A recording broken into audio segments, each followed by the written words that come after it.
I'm Nima Rajan, and this is Forum Daily Week in Review. The Prime Minister has used the specter of gnarled global supply chains as he tries to sell Southeast Asian nations on a free trade deal. Justin Trudeau has long sought a trade agreement with the 10-nation ASEAN bloc. In a pre-recorded message to a virtual business summit organized by the Association of Southeast Asian Nations, Mr. Trudeau said that a free trade agreement with Canada would be a win-win for all sides, especially coming out of the pandemic. In a pre-recorded message, the PM says an agreement would help companies and entrepreneurs build connections and business relationships around the world. Prime Minister Justin Trudeau is set to unveil his new cabinet on Tuesday, and so far he has only publicly confirmed that Finance Minister Chrystia Freeland is staying put.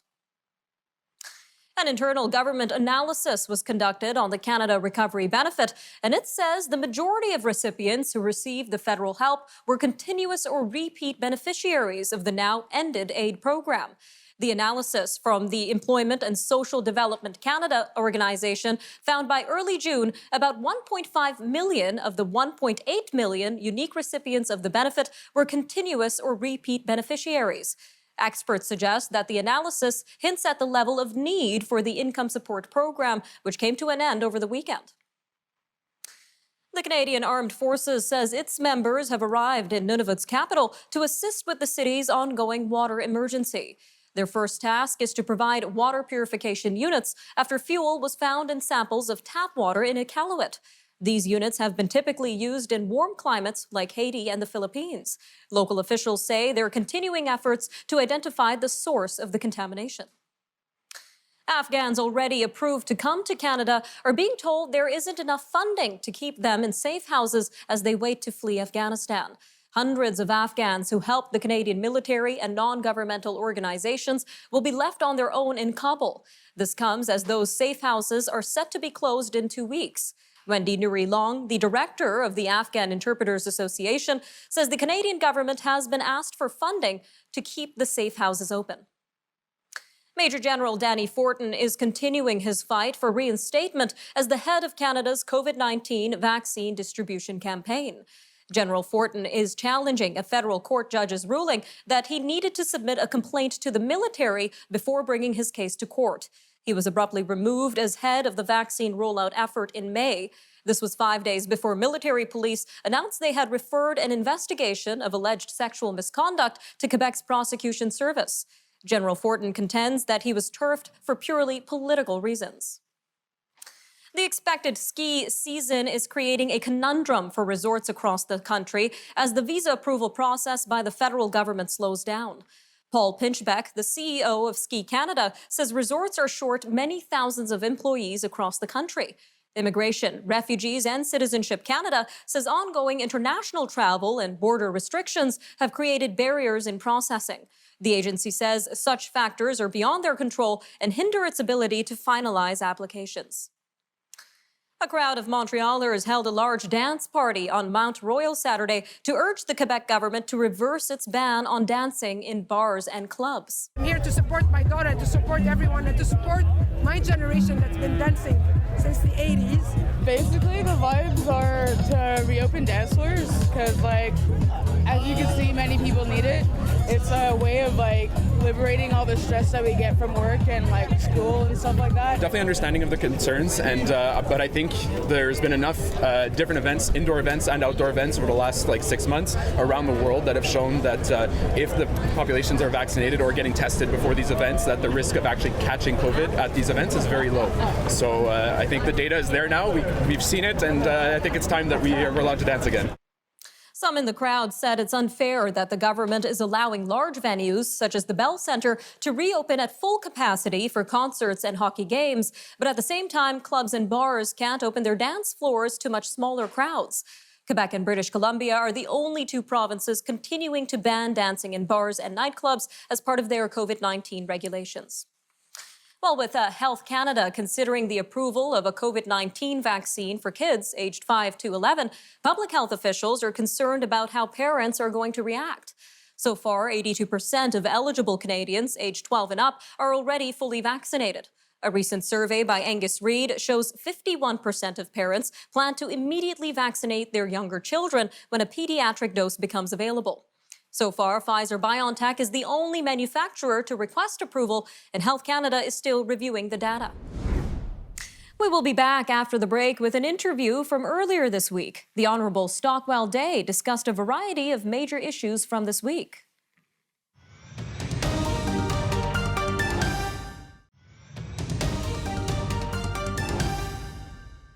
Prime Minister Justin Trudeau leaves later this week on a 6-day trip to Europe that includes an official visit to the Netherlands, the G20 summit in Rome, and the UN Climate Conference in Scotland. The Prime Minister plans to talk about Canada's climate plan and the progress his government has made on the country's post-pandemic recovery. COVID-19 recovery and vaccine equity will be high on the agenda at the G20 summit. However, other issues continue to rage around the world, which among other things include a coup in Sudan and tensions between Taiwan and China. Closer to home, rising inflation is a growing concern, and the Governor-General swore in a new cabinet today. Well, with us to unpack some of this is Mr. Stockwell Day, a current consultant and former international trade minister. Sir, welcome to Forum Daily. Great to be with you. Thanks. So let's start with the big news from today, sir. The Governor-General swore in a new cabinet. We saw 9 new faces and 3 familiar names dropped from cabinet. What are your main takeaways from today's announcements? You know, one of the first things that struck me is, well, first of all, you've got a bunch of new ministers, and I think it's fair to say they bring some good capabilities to the table, and they're going to be tested early with some of the topics that you've just mentioned. What I see regionally is my first reflection. So you've got 2 individuals who've been named, one for economic development in Northern Ontario, one in Southern Ontario. You've got former Minister of Defense Sejan named for Pacific Development out on the coast. You've got a minister with specific designation to Quebec. And just being in meetings here in Alberta the last couple of days, I can tell you in this part of the West, people are saying, we're going to get some recognition from the new cabinet shuffle. And I think there's going to be some fault lines that will come out of this just on a regional basis in terms of perception. All right, sir, jumping to the 2 big meetings that are coming up, we've got the G20 and the UN Climate Conference in the UK. What are some of the big topics that world leaders will be discussing at these meetings? Well, big is the key word. You're 100% right. I mean, if you look at the G20, this was formed about 20 years ago. We can never forget Canada's role. Canada actually was the first chair of that group of people, group of individuals. So 19 countries plus the EU. But there's always been concern at the UN that this undercuts the UN. There's other countries who want to be in on it. 2/3 of the population of the world is represented, about 80% of the trade. So the issues there are going to be significant. And it's going to be a great test in a way, not just for our new Minister of Finance, ongoing Minister of Finance, Freeland, but you've got, for instance, Mary Ng, who has, I've dealt with her in the past, and she's a smart woman. She's going to be called on in terms of looking at what about issues that some that you've already mentioned about inflation. What are countries going to be doing to curtail these things? So Canada has played a significant role in the past. I think it still will, and we should be. And of course, always be prepared and watch for the inevitable protests that always surround the G20 meetings. All right, and now we're seeing a lot of attention at the coup in Sudan. We saw Marc Garneau condemning it. So what are the major implications of this on the world stage? Very sensitive time. I mean, there's no time that is a good time for a potential disaster like this. But if we look back to what happened in times of turmoil in the last 3 decades in Sudan, Darfur, of course, many of your viewers, I think, will remember, a humanitarian crisis, 400,000 lives lost. I can remember at the time I was at a meeting in the United Nations, and I asked the ambassador from Sudan to the UN in the midst of this crisis. I said, "What can we possibly be doing related to the crisis in Darfur?" And he simply said, "What crisis?" So there's a history there of really some in Sudan not really paying attention to what's going on. Canada, again, will be tested here. We've just upgraded our status in January 2020 to ambassadorial level. The U.S. has just announced they could drop the $700 million they were going to give to funding in Sudan. That means the government in Sudan and their new military leader, who now says he's not going to hand over the reins of control, maybe till 2023. They're going to be looking to Canada for funding. If the US steps back, there could even be a request on the military side. This has a backdrop to our pulling out of Afghanistan. So our new Minister of Defense is also going to be called on here, as long with our Minister of Foreign Affairs, the new minister there, Jolie, a really critical time. All right, sir, just about 45 seconds here. I'm going to bring this back to Canada. Inflation is also a growing concern among Canadians. What is affecting the Canadian dollar's purchasing power right now? Well, inflation is going to be huge. A big factor coming ahead. 4.4% is the most recent number. That's the biggest inflationary jump since, I believe, 2003. That means your purchasing power, you at the grocery store, what you can buy, taking care of your kids, all of these things are going to be hugely affected. So that the government comes out with ongoing increase in their spending plans writ large, that's going to have a very significant bearing on inflation continuing and your purchasing power and my purchasing power. Challenging times. All right, Mr. Day, thank you again for joining us today.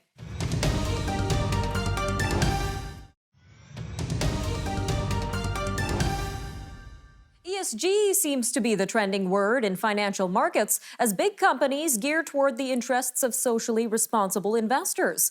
ESG, or environmental, social, and governance investing, has increased in recent years as issues like climate change, social justice, and other non-financial factors are influencing investors. The COVID-19 pandemic has also boosted the rise of socially responsible investing, or SRI, and impact investing. Well, joining us now to talk more about the ongoing theme of conscious investing is Brendan Caldwell, Director of Caldwell Securities Limited. Brendan, welcome back to Forum Daily. Great to see you, Nima. So we're seeing ESGs a lot in the world of investing. So what exactly is ESG investing, Brendan? Well, I think the point is ESG is not exactly anything.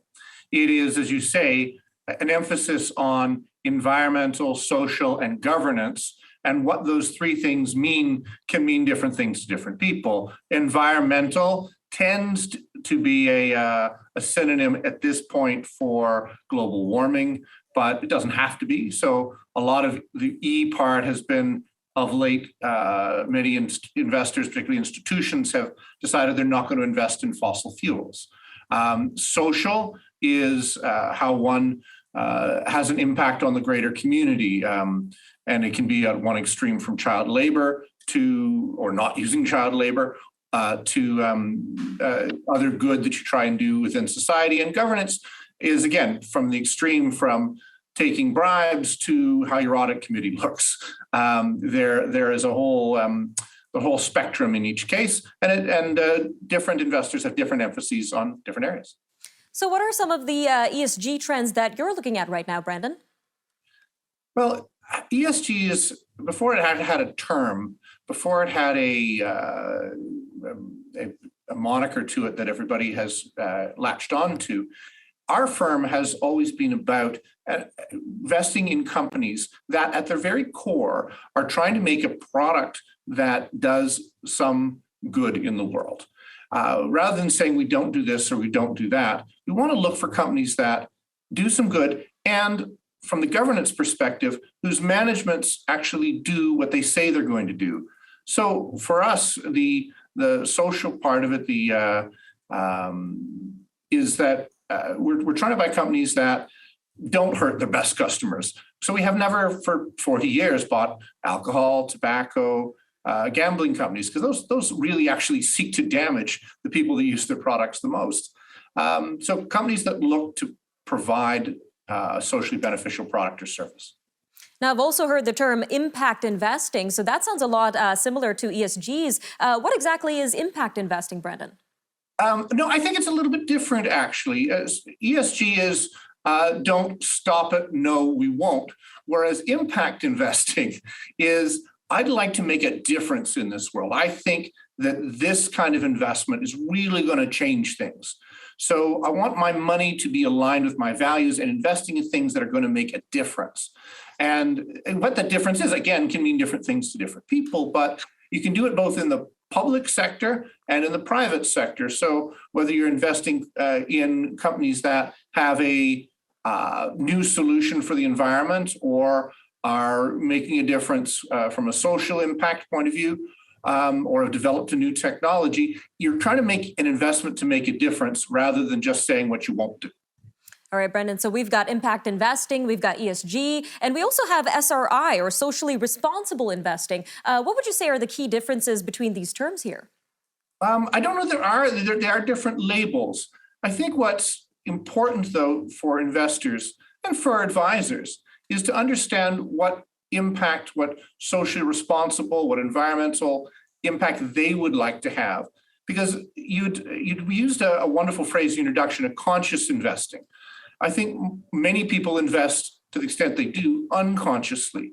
But if you're actually taking the time to think what matters to you and aligning one's own investment approach with how one actually invests one's money, then I think you're actually going to end up with a better result. It's a modern day extension of what Peter Lynch, the famous money manager in the 80s, had said about buying a company whose product you know something about. If you're buying an issue whose product you know something about, you're probably going to do better than the market as a whole. All right, Brendan, just about 30 seconds left, but let's jump to personal ESGs and how they relate to individual investors. Well, that's, I think, what I was talking about a moment ago, in that if you are aligning your own investment philosophy with what you believe personally, I think you're going to end up with a better result as an investor because you've done what you suggested at the beginning, been conscious about the investments that you're making. And this is something I think you can talk over with your investment advisor. All right, Brendan, thank you for that. We'll be right back, everyone.